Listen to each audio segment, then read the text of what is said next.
see before we get started.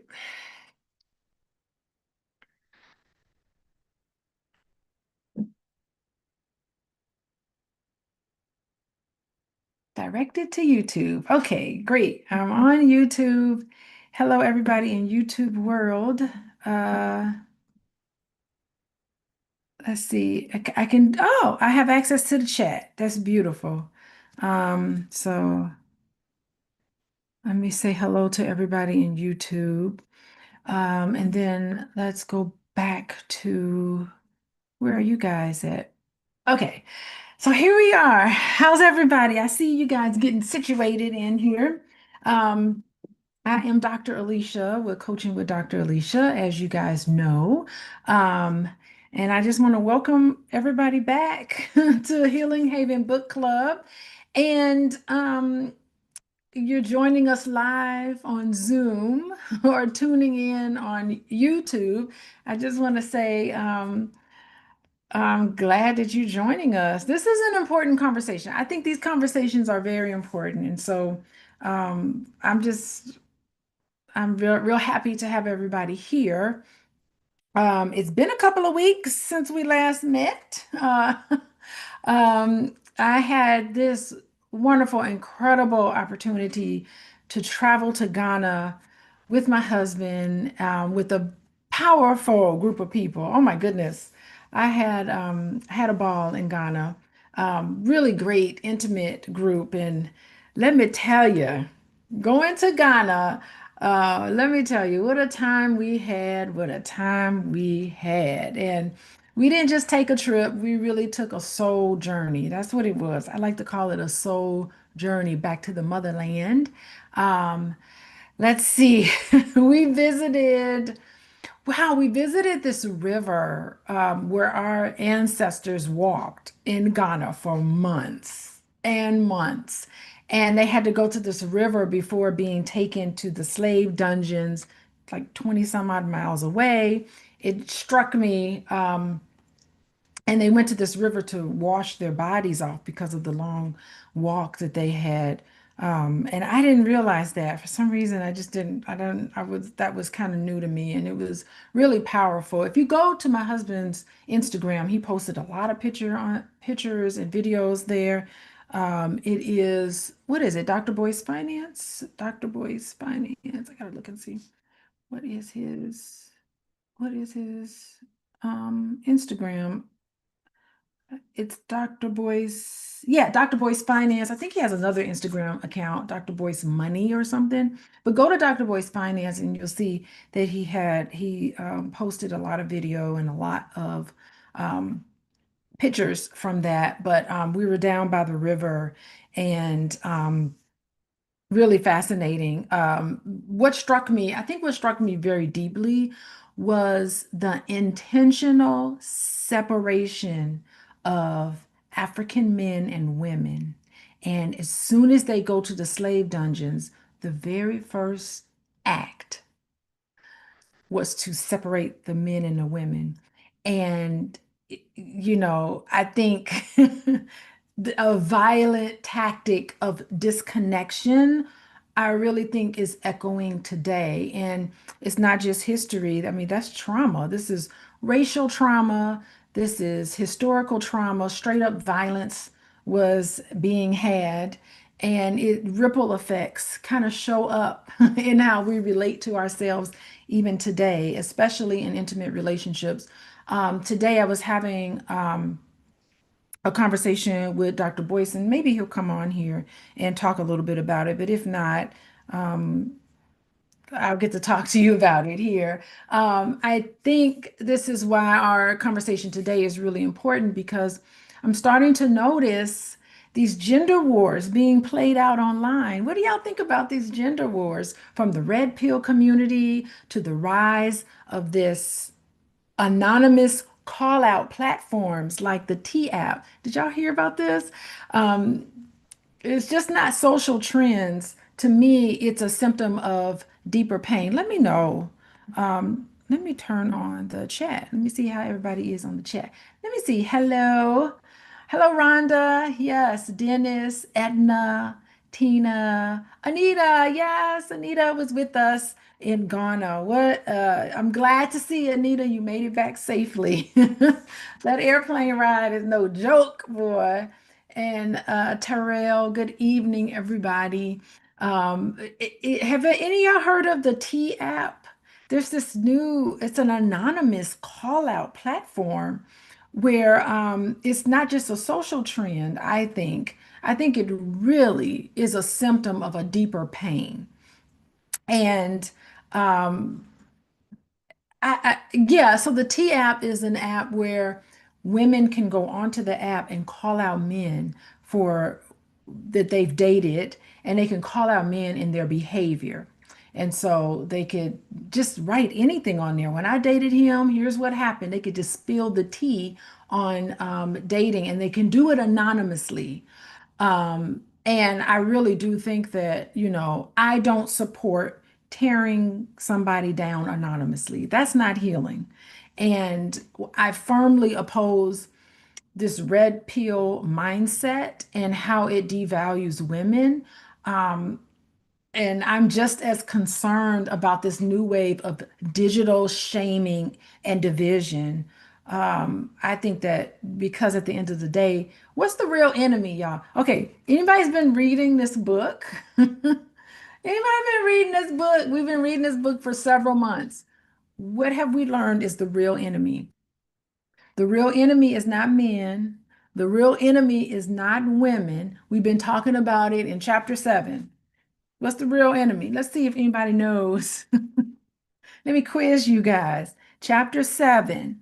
What is the real enemy? It is not this gender war. Y'all thinking. Yeah, so I mean, to me, the real enemy is the enemy of the ego. Thank you, Tarot. Yes. Tarot Griffin gets a gold star. That's the real enemy. The real enemy is not even just the ego, it's the wounded ego within. And that's where healing begins. It begins when we choose to confront that inner voice that seeks control, that seeks validation or revenge instead of connection and growth. And that's what we're doing with chapter 7. So we return to chapter 7. We are making our way through this chapter, and it's all about letting go of the ego. That's how we solve this gender war going on. Anyway, today we're going to bring our journals out because we're going to focus on the next 3 sections of the book, which is increasing compassion, breaking the habits of the ego, and building the self-esteem, real grounded self-esteem. So those are the 3 sections we're going to cover today.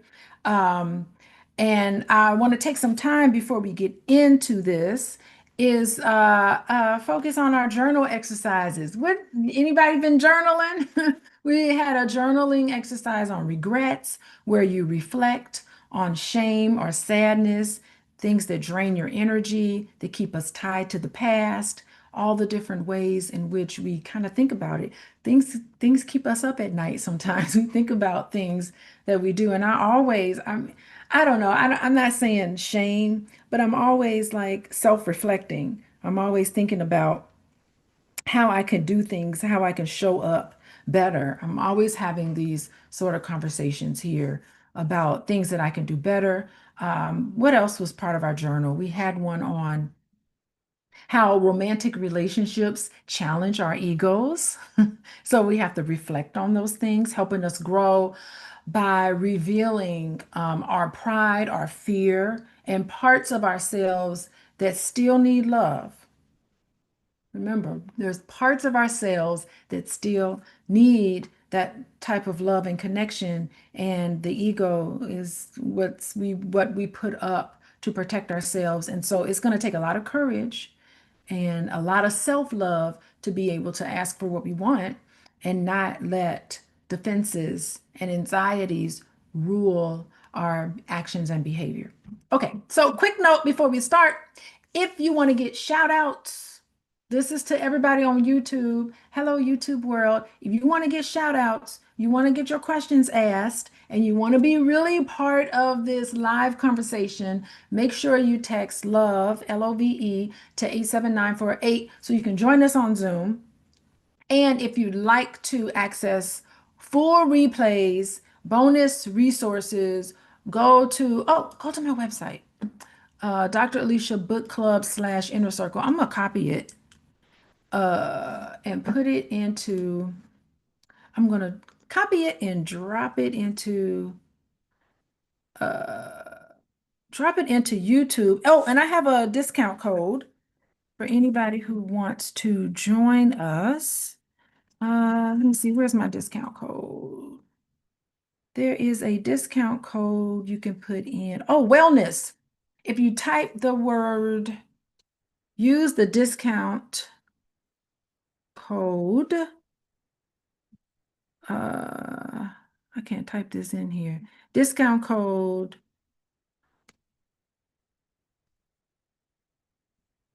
wellness. If you use the discount code wellness for the yearly membership, you get half off. So you get half off there. So I let everybody know this in YouTube. Let me go back to Zoom and uh where is Zoom? Okay, I'll put this in here to everybody here, to everyone. Um, Inner Circle, use discount code. If you type in the word wellness, you get 50% off. 50% off your membership. Um, Yearly membership. Okay. Now, um, so you have access to that and you can become part of the inner circle there. So it's in the chat there, in the chat for YouTube, and also in the chat for Zoom, just to let everybody know if you want to be part of the inner circle community. Okay, so let's ground ourselves. Let's get into today's work. Because healing and wellness all starts right here. Spaces like this, giving y'all solutions here. I'm not part of the uh, this gender divide. I am not going to be part of that. I'm going to be giving solutions on how we all can come together because we're stronger together. Okay, so let's get started. Uh, we are on, we are going to get started with increasing compassion. Increasing compassion. Here's the book, How to Be an Adult in Relationships. It's the 5 keys to mindful loving. 5 keys to mindful loving. And let's see. Okay. 5 keys to mindful loving. And we are on page 215. And it is all about increasing compassion. Increasing compassion.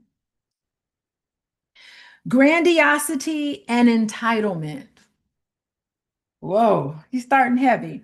Grandiosity and entitlement. Big ego. May be panic-driven attempts to shore up a crumbling sense of self and to stave off the threat of annihilation. The ego is the true seat of anxiety. Who said that? Freud said that. Freud said the ego is the true seat of anxiety, according to Freud. The next time what does he mean? Let me pause for a little bit. What does that mean? That's like a tough one. Grandiosity and entitlement, that's the big ego. Maybe panic-driven attempts to shore up a crumbling sense of self and to stave off the threat of annihilation. You feel like you're being annihilated. What is that triggering something for you? The ego is the true seat of reality, according to Freud. I'm gonna pause here because y'all know who Freud is. the father of psychoanalysis. Um, he believed that the ego, if you remember, is the part of the psyche that mediates our inner desires. So the ego mediates inner desires, like your id, against your what is it, the super ego. So it's the id, the ego, and the super ego. And the ego's job is to mediate your inner desires, your raw wants. And then you have this super ego, which is influenced by the moral standards, all the things your parents told you about. Don't do that, don't do this, tuck your shirt in, brush your teeth, you don't want to brush your teeth, take a shower, you don't feel like taking a shower, you want to go out and play some more, things that happened to you when you were a kid. And so your ego starts to become developed. um, it's part of the mind where anxiety lives, really, according to Freud. So these are things that you don't want to deal with the reality of things. So the reality of things is that you don't want to wake up early in the morning and go to school when you were a child. But standards, your parents are making you get up and go to school. You don't really feel like you're not in the mood. Um, like for me, my daughter baked some cookies.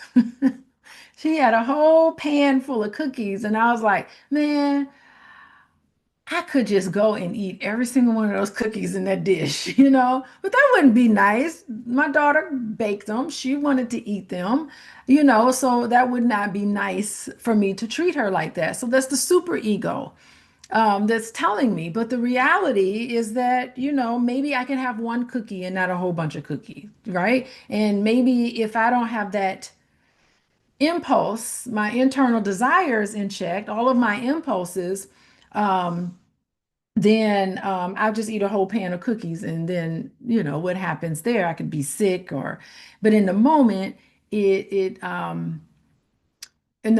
that's what I really wanted to do. So the ego showed up to say, okay, Alicia, you can have one, right? But don't have more than one. So the ego shows up. The ego is not really a bad thing, I think, according to Freud. Yeah, the ego is the true seat of anxiety. So the ego is always trying to save us. It's to keep us safe. It's to balance the id, which is like immediate pleasure, immediate gratification, instincts.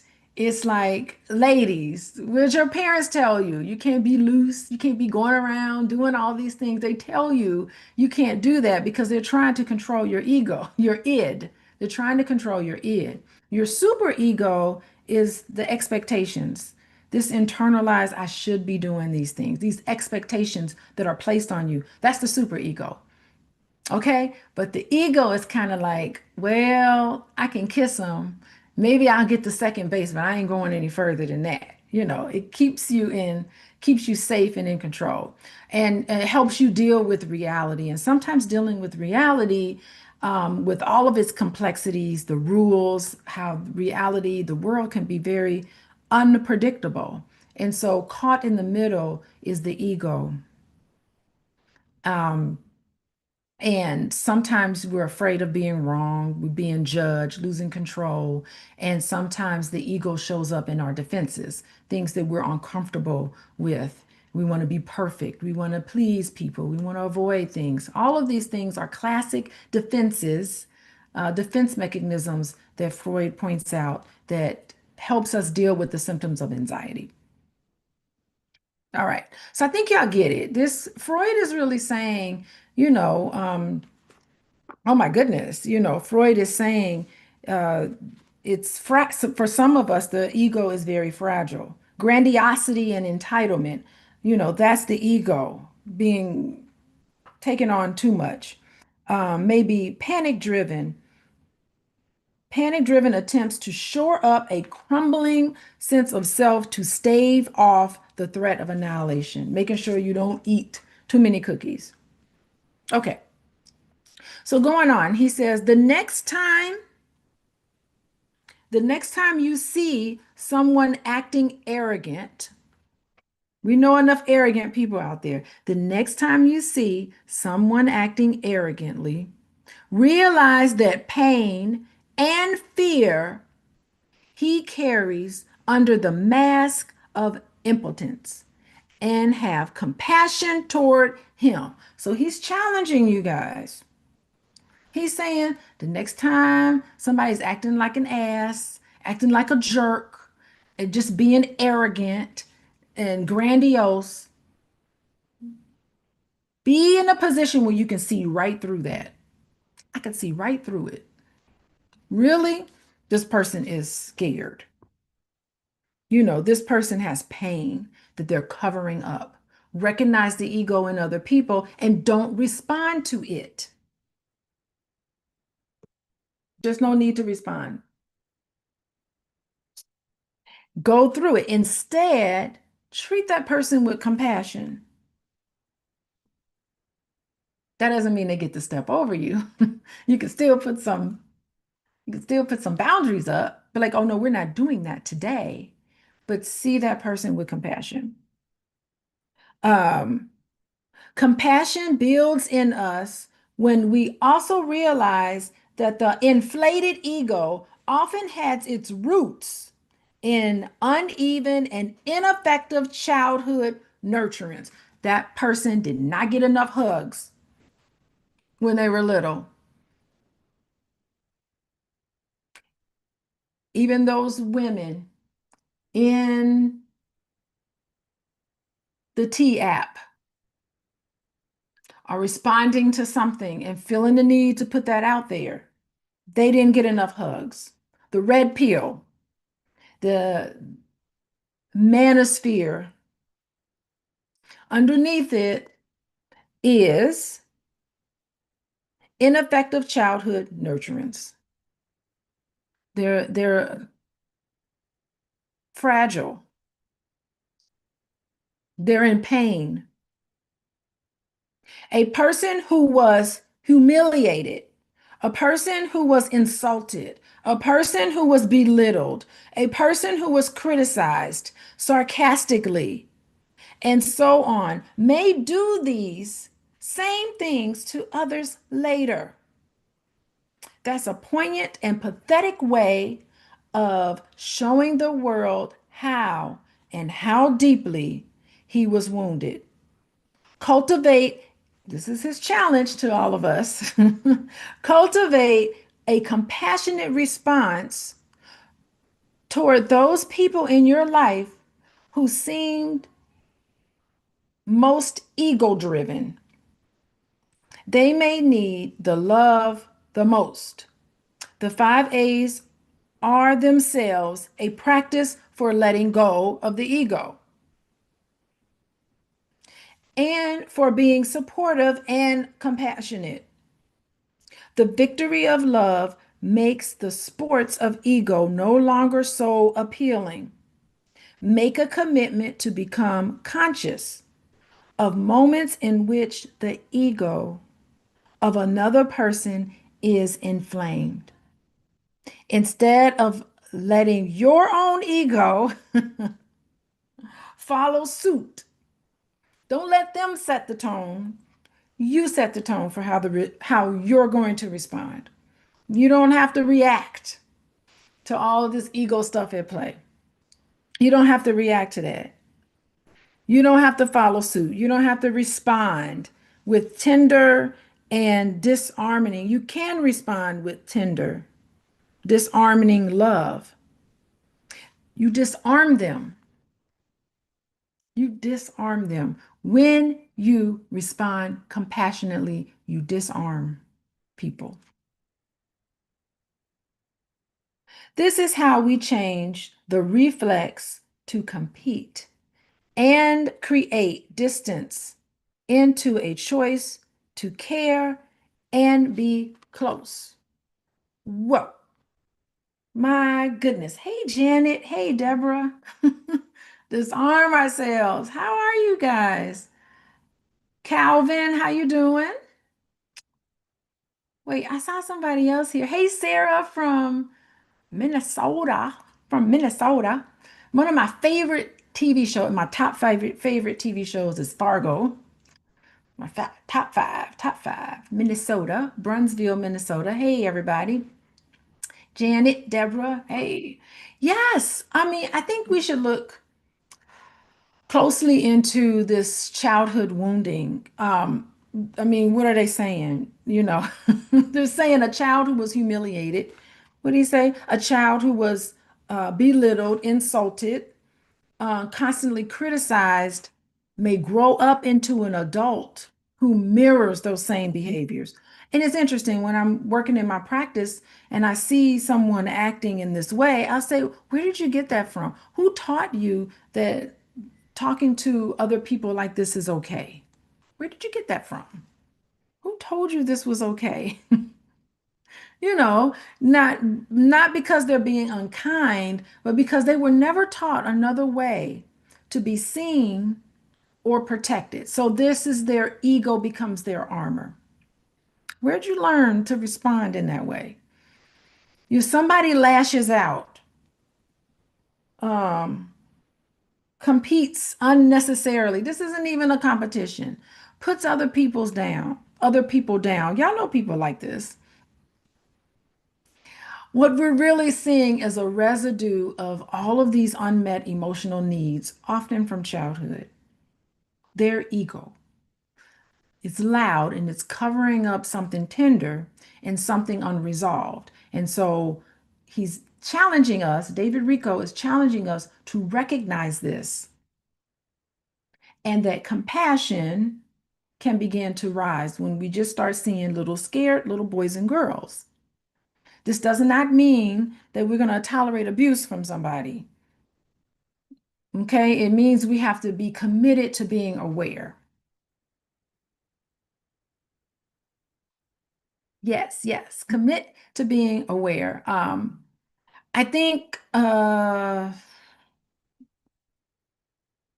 don't know. I really do think this is related to this gender war. Um, we're witnessing a lot of these full-blown gender wars, both sides in this gender war, the men and the women, they're all saying, how dare you not love me the way I want to be loved? I'm going to get even. And I'm going to create this app and I'm going to just tell all in this app because I'm going to put your name out there, your first and your last name. I'm going to humiliate you because I was not loved the way I think that I needed to be loved. But underneath both of those movements, because the red pill community and this manosphere, they're shouting the same thing. How dare you not love me the way I want to be loved? There's unhealed betrayal, there's abandonment, there's humiliation. But instead of healing that pain, which you can't, well, number one, instead of recognizing that you're in pain, and instead of trying to heal that pain, the ego inflates itself. So, what does the red pill community do? I'm going to protect myself by starting a YouTube channel and I'm going after these women. I'm going to protect myself by blaming women and talking about modern society and feminism. No, feminism did not ruin your relationship.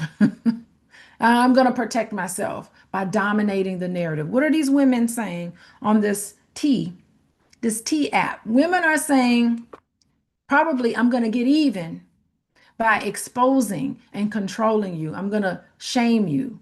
But the truth is, both the red pill and the T app, it's not about empowerment. They are about ego.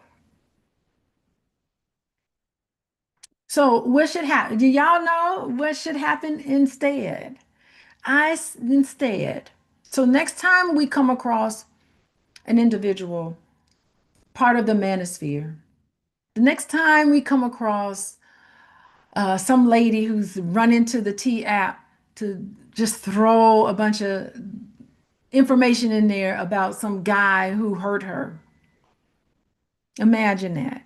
What we might say to those people, I see pain behind what you're saying on this YouTube channel? I see pain behind wanting to create this app, and you don't know what to do with that feeling.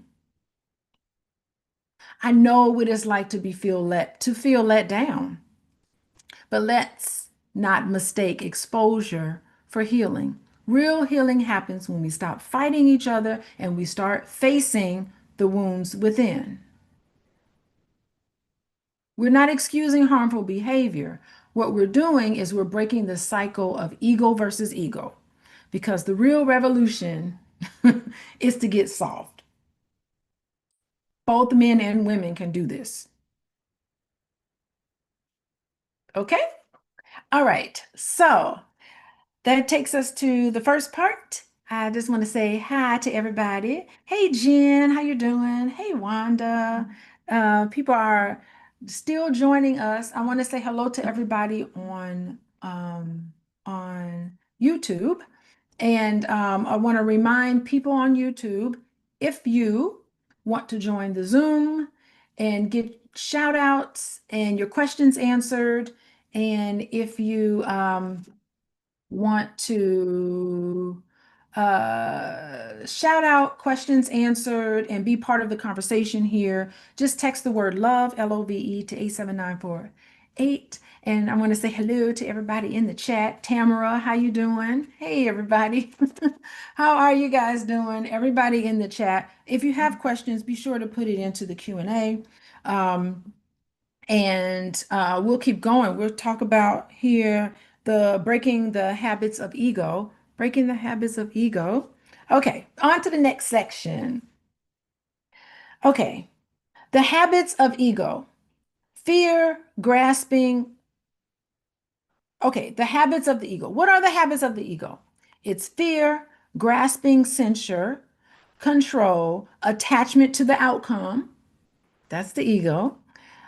Preference, complaint, biases, defenses, and interferences. They contravene mirroring while protecting and endorsing the ego. Hmm. Respond to these questions in your journal. So he's asking you to pull your journal out and respond to these questions. Respond to these questions in your journal after a meditation session. How many of y'all meditating? How many of y'all got sessions where you're meditating? You probably should. I meditate when I wake up in the morning, when I go to sleep at night, when I'm in the shower, when I'm working out. I try to bring in meditation. I'm a busy lady, but I try to bring it in with everything that I do. Actually, my goal is to have every waking hour a meditation. I try to meditate all the time because it just keeps me in the present. It keeps me grounded. It keeps me out of this ego defense that we're all trying to talk about.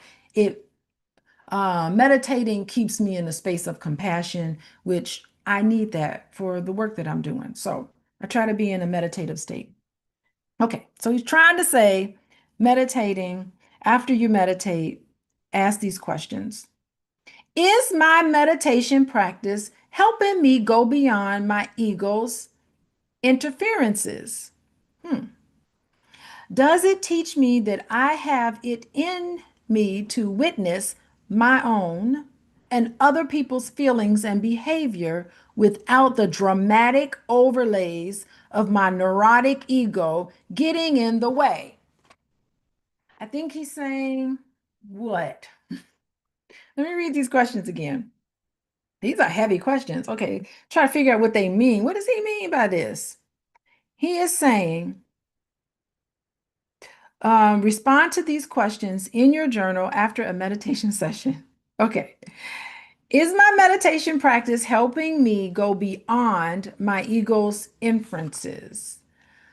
Meditation session, beyond my ego's inferences. Okay, so he's trying to say, think to yourself, um, yes, I notice more often my ego is reacting. I'm able to pause instead of instantly defending myself. How about that? Is my meditation practice helping me go beyond my ego's inferences? So part of that could be I'm still struggling. My meditation is teaching me that I am not my thoughts. Or maybe the meditation is awareness. Awareness alone is helping me soften my attachment to being right or needing to control. Needing to control. Got to meditate on these. These are possible reflections. Sometimes, sometimes I get distracted. Any of y'all get distracted during meditation? Acknowledge that in yourself. Be aware. I get distracted. I just meditated and I was really distracted. But even that shows me how active and grasping your ego can be. Your ego is getting in the way of your meditation. Just noticing this, that's a step toward really being present. Um, you get distracted. Yeah, it's hard. One time, uh, I used to practice meditation. Meditation is really hard. I used to practice, I would set a timer. You know when I used to practice meditation was when I had the Wii. Y'all remember the Wii? I had the Wii and it was this little board and they had a meditation program on the Wii. And I used to sit there and try to look at the little flame on the computer. I used to try to do that for a minute. And I'm gonna tell you something, it is really difficult. You have to really work up to not being distracted for 60 seconds. And I would time myself. I'll just sit there and try to not think of anything for 60 seconds. It's hard. That's a long 60 seconds. So I mean, it's something that you need to start practicing. Okay. The next question is, does it teach me that I have it in me to witness my own and other people's feelings and behavior without dramatic overlays of my neurotic ego getting in the way? Getting in the way. Whew. I mean, how many of you guys can say, yeah, you can do that? How many of us are learning that you can observe in the moment other people's reaction without taking it personal? Because that's what David Rico is challenging you guys. When you see the ego at play and they're insulting you and they're criticizing you, it is a little hurt child talking, and you shouldn't take it personal. Yes, thank you, Rhonda. The monkey mind. You gotta, you have to calm the monkey mind. And if you can do that in the moment, maybe when someone else is reacting, you can say to yourself, what are they really feeling underneath all of that? If you've worked with children, you got to be in a meditative state. You definitely can't be reacting to what kids are doing. You have to, instead of feeling attacked and being offended, you can tell somebody, I wonder how they're feeling underneath. What's going on with them really?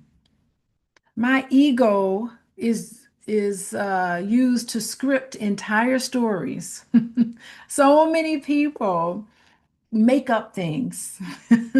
They assume that their partner is cheating on them when they may or may not be. But why are you making up this story? They're judging, they're disrespecting. It's just a story. So being aware of this automatic thoughts in your head, that is what can happen. Um, when you're looking at other people's behavior, feelings and behavior without being dramatic and without responding, because that's when you're getting sucked into some of that stuff. So I like this reflection. It's really interesting. I think it is about not being perfect, but about this progress. So noticing the ego's interference is progress, just noticing this. So y'all have to sit with stillness, reclaim space from your old survival scripts and take a step closer. I think this is what he's saying is all about compassion and presence. Okay. So moving on. Follow up with these affirmations. Okay, so he's giving you some affirmations here. Okay. Um, I notice how and when I act from ego, and I apologize. I am choosing to act in ways that are free of ego.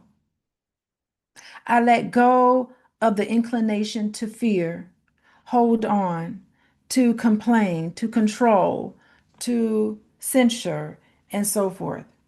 I ask those around me to point out any words or deeds indicating that ego may be arising in me. Give the people around you permission to call you out. It's okay, it's not disrespectful. This is the path of ruthless fealty and truth. It is also a way to free ourselves from suffering and to stop causing the suffering in others. Ooh, I think I get this one. This is a good affirmation. It's like this affirmation is like a declaration. You're going to be free from ego-driven behavior. Yes, Deborah. It's called a movie in your head. Yeah, these scripts and movies in your head. That is so true. Yeah. So I like this affirmation here. You have to look at yourself honestly with this affirmation. You're not trying to be scared. You're not shaming. You're not in denial. You're taking accountability for the harm that you may have caused other people. Sometimes it happens. Sometimes things come up.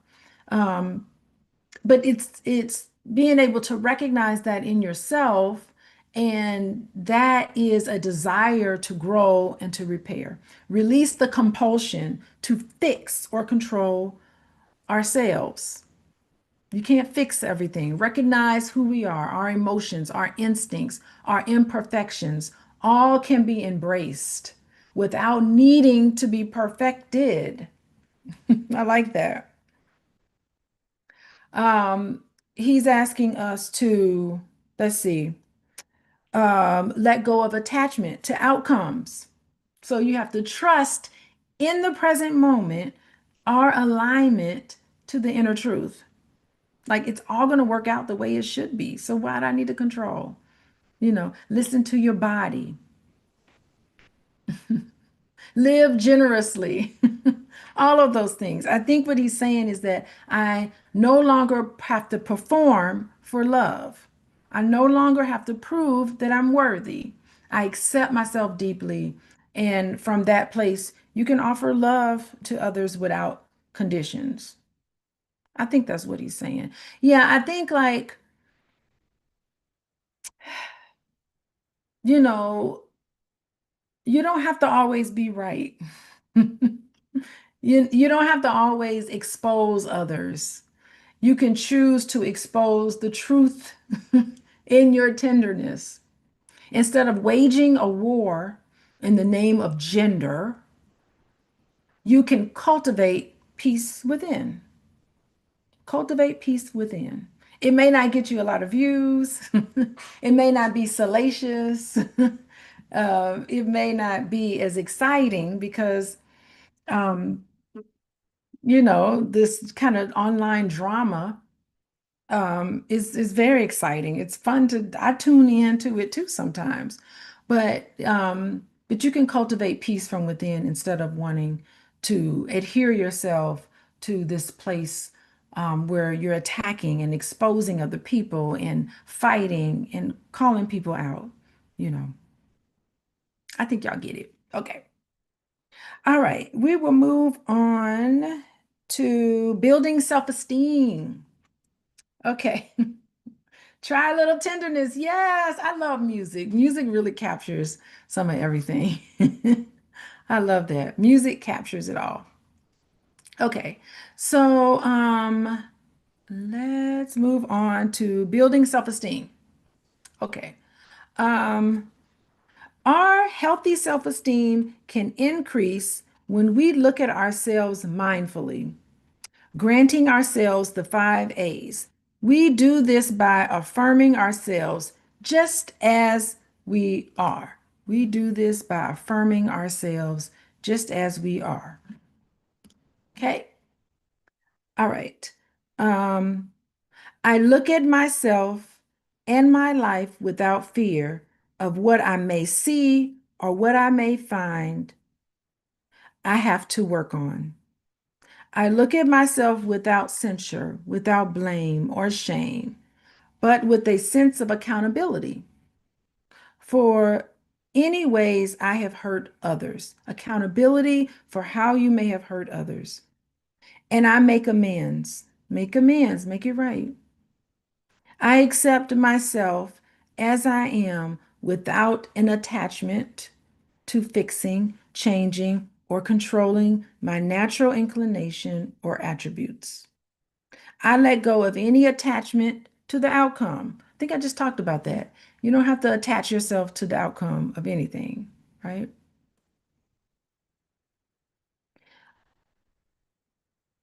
I allow myself to live in accord with my deeper needs and wishes. I love myself as I am and take care of myself, flaws and all.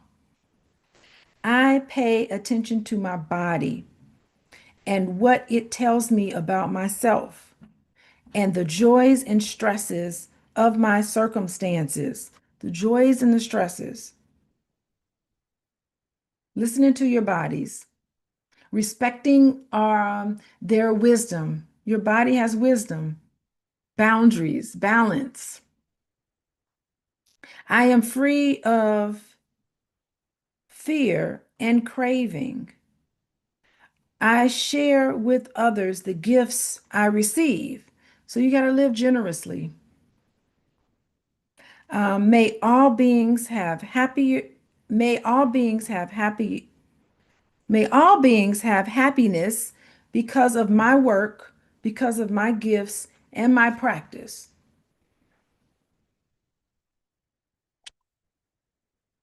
May I leave this world better. I like this. May all beings have happiness because of my work, my gifts, and my practice. I think that's key. Instead of attacking, just think about what you can contribute to the world. And we can heal all that has happened to us.